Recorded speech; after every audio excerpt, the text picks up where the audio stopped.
We don't normally talk about movie characters on this channel, but this is different, and the lore behind it is something beyond scary.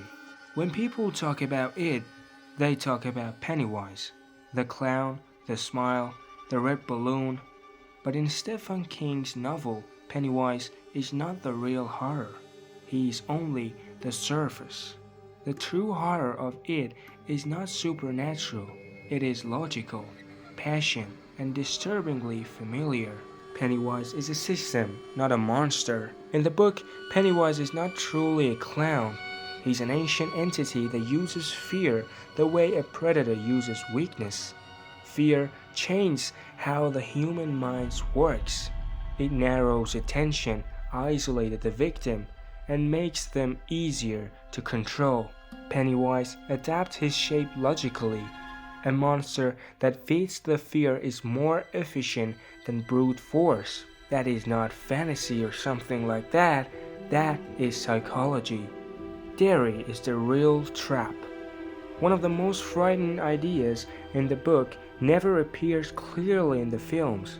The town of Derry is complete. Children disappear, people die violently, abuse happens in public, and adults forget. Not because they are possessed, but because it's easier to ignore horror than confront it.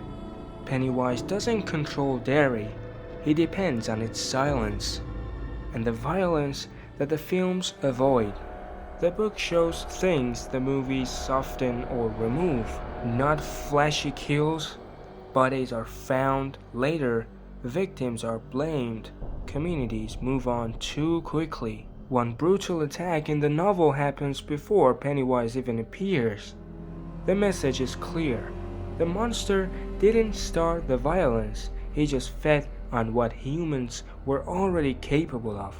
Fear is inherited, not imagined.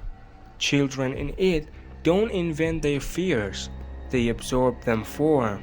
Parents who refuse to explain, a town that hides its history, adults who normalize cruelty. Pennywise doesn't create fear, he reads it.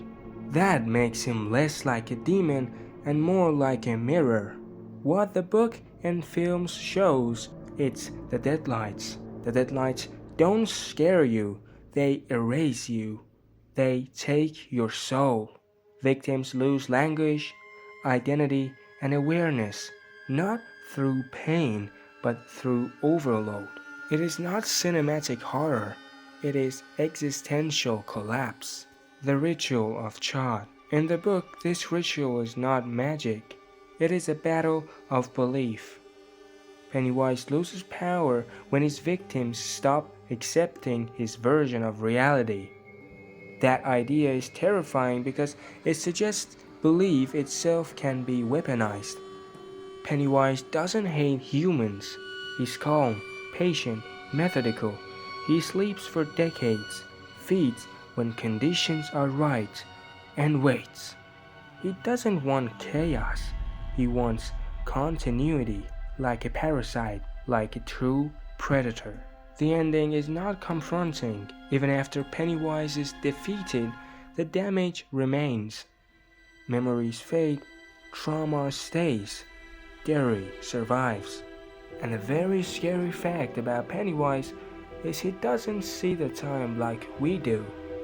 He can see the future and the past.